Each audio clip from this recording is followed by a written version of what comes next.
नमस्कार दोस्तों, मैं आज आपका टीच एग्ज़ाम में स्वागत करता हूं। आज आपको पढ़ाएंगे 10th NCERT साइंस, इसका अध्याय 4 कार्बन एवं उसके यौगिक। इसका टॉपिक चलेगा आज साबुनीकरण या साबुन या अपमार्जक।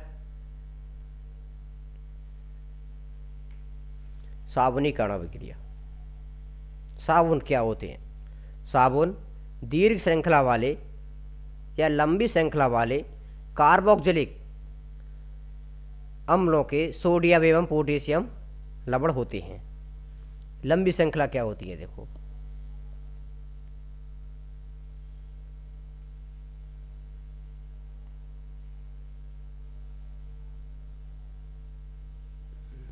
RCOR, ये क्या है? लंबी श्रृंखला। ये क्या है? R क्या है? ये लंबी श्रृंखला। जो लंबी श्रृंखला वालों की अभिक्रिया NaOH की अभिक्रिया क्षार की उपस्थिति में, यानी कि NaOH की उपस्थिति में कराई जाती है।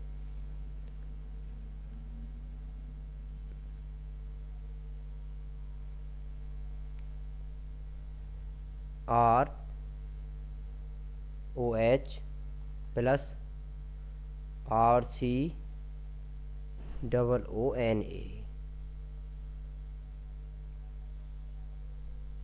क्षार की उपस्थिति में एस्टर पुनः एल्कोहल व कार्बोक्जिलिक एसिड का सोडियम लवण बनाते हैं।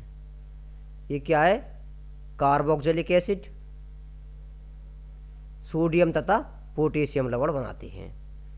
अगर सोडियम की उपस्थिति में कराएंगे तो सोडियम लवण, अगर हम पोटेशियम की उपस्थिति में कराएंगे RCOO के, तो पोटेशियम लवण बनेगा। एस्टर का उपयोग साबुन बनाने के लिए किया जाता है। एस्टर का उपयोग साबुन बनाने के लिए किया जाता है। ये साबुन तो तैयार हो रहा है, सोडियम तथा पोटेशियम लवण। साबुन दीर्घ श्रृंखला वाले कार्बोक्जिलिक अम्लों के सोडियम तथा पोटेशियम लवण होते हैं। देखो, यही अभिक्रिया मैंने आपको कराई अभी। CH3COO, CH3 क्या है यहाँ? दीर्घ श्रृंखला। CH3COO C2H5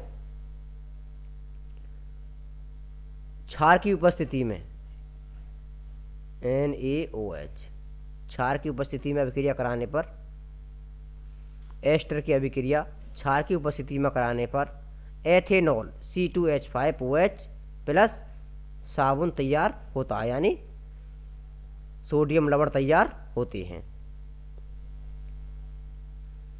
ये हो गई हमारी साबुनीकरण अभिक्रिया। ये देखो, साबुन और अपमार्जक। साबुन क्या होते हैं? अपमार्जक क्या होते हैं? साबुन के अणु लंबी श्रृंखला वाले, साबुन के अणु लंबी श्रृंखला वाले कार्बोक्जिलिक अम्लों के सोडियम व पोटेशियम लवण होते हैं। साबुन का आयनिक भाग जल में घुल जाता है तथा जबकि कार्बन श्रृंखला तेल में घुल जाती है। साबुन अपनी सफाई प्रक्रिया में मिसेल की संरचना बना कर देता है। जैसे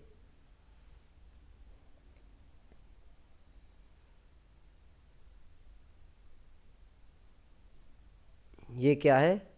और ये इसकी पूंछ।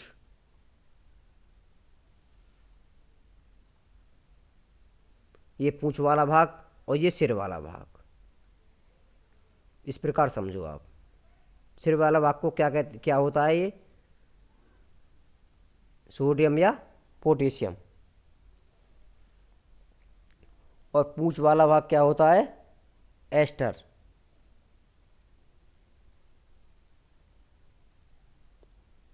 जैसे RCOONA,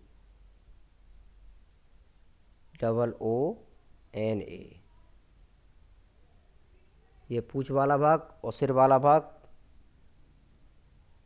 RCOO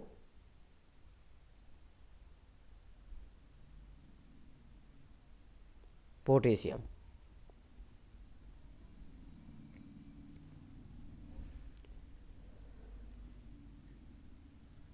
यह जो प्रक्रिया होती है ना, ये प्रक्रिया साबुन से हम जब जल में कपड़े धोते हैं या साबुन को जब जल में घोलते हैं, ये प्रक्रिया होती है। तो इस प्रक्रिया को हम मिसेल कहते हैं। इस प्रक्रिया को क्या नाम देते हैं? मिसेल।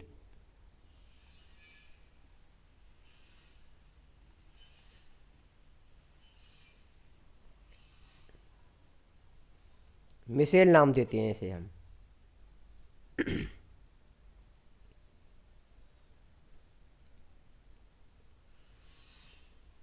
पूंछ वाला भाग जल विरागी, ये कौन सा है? जल विरागी। ये पार्ट जल विरागी, और ये सिर वाला भाग जल रागी। जैसे मैं आपको बताऊं, अभी देखो यहाँ लिखा हुआ है, इस प्रकार समझो आप। जल लागी सिरा। जल लागी सिरा क्या होता है? साबुन के अणु के दो सिरे में से एक सिरा जो जल में घुलनशील होता है, उसे जल लागी कहते हैं।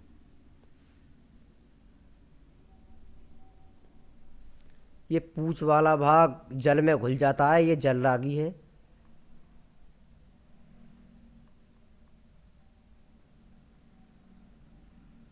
और ये सिर वाला भाग, ये तेलीय पदार्थों में घुलता है, ये होता है जल विरागी।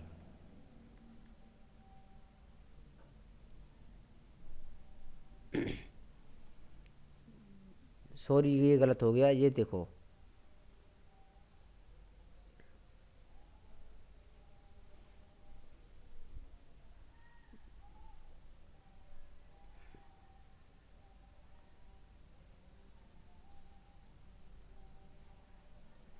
मैंने उल्टा बता दिया आपको। ये तो है जल विरागी।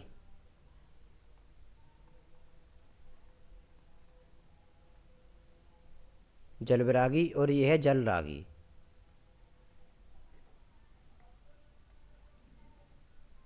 जल रागी।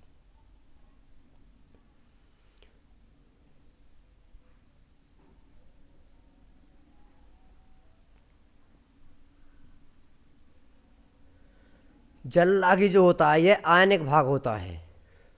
जल रागी आयनिक भाग होता है, ये इस पे पॉजिटिव आयन चार्ज है।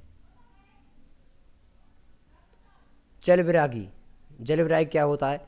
साबुन के अणु का वह सिरा जो हाइड्रोकार्बन में अर्थात तेलीय मेल में विलय होता है, यानी कि जो ऑयली होती है, ऑयली कपड़े होते हैं या ऑयली होता है, उसमें यह विलय होता है। पूंछ वाला भाग तो जल में घुल जाता है, जल के जो मैल होता है ये उसे पकड़ता है, और ये वाला सिरा जल रागी होता है जो जल में घुल जाता है।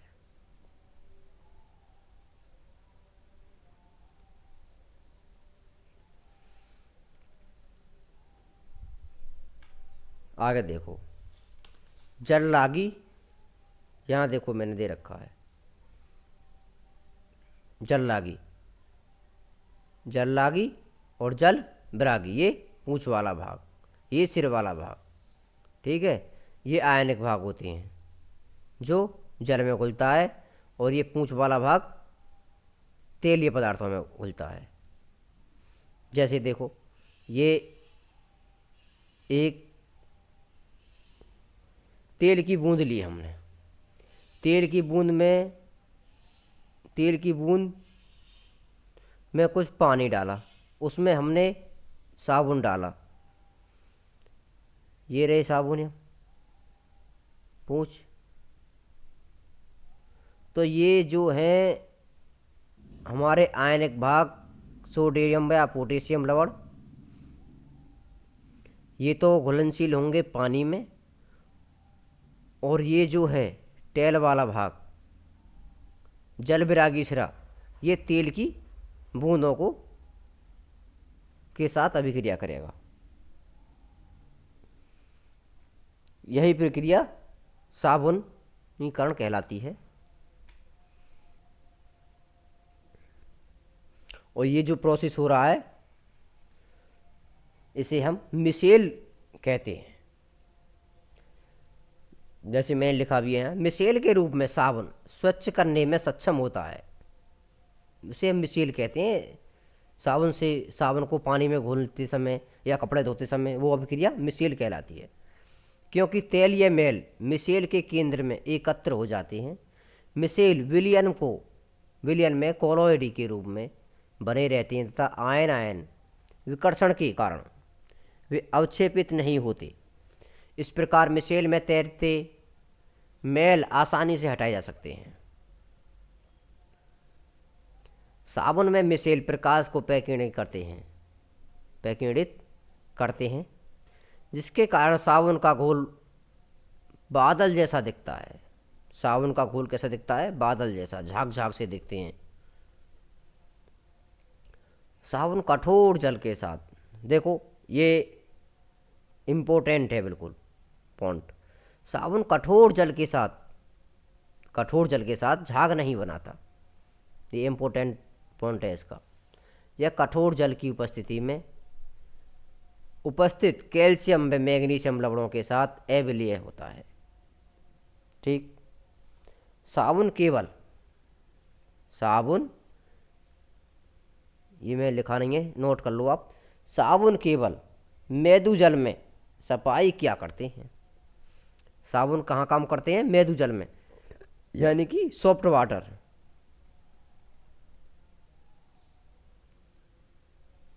ये कहाँ काम करते हैं? सॉफ्ट वाटर में। साबुन सॉफ्ट वाटर में काम करते हैं। जैसे example C17 H35 COONA positive, ये हमारा एग्जाम्पल है। अपमार्जक कठोर जल के साथ झाग बनाता है। अपमार्जक क्या करता है? कठोर जल के साथ झाग बनाता है। कठोर और सॉफ्ट दोनों के साथ झाग बनाते हैं, दोनों के साथ।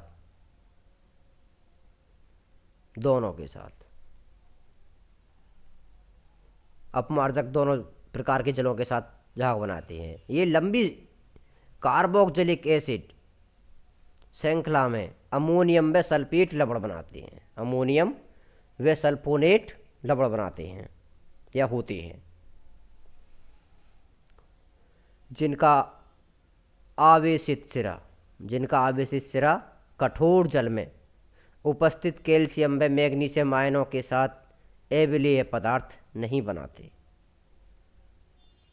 यानी कि कैल्शियम व मैग्नीशियम आयनों के साथ घुल जाते हैं, यानी विलेय पदार्थ बनाते हैं।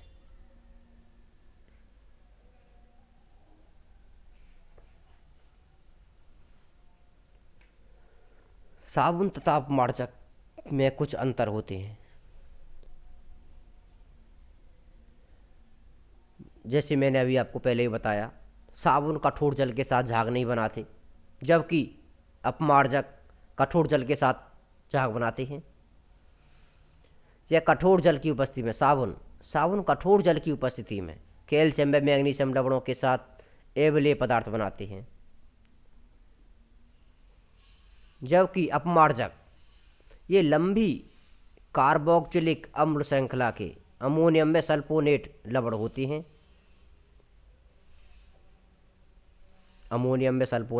होते हैं।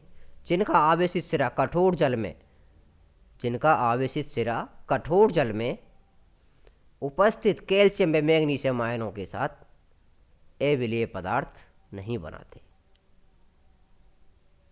वो अविलेय पदार्थ बनाते हैं, ये अविलेय पदार्थ नहीं बनाते, ये घुल जाते हैं। तो इस प्रकार मैंने आपको 10th NCERT का 4th चैप्टर क्लियर किया। अब आपको हम नेक्स्ट वीडियो में नेक्स्ट चैप्टर लेकर के आएंगे। वीडियो को ज़्यादा से ज़्यादा शेयर करें, सब्सक्राइब करें, लाइक करें। आपसे यही विनती करता हूँ बस मैं।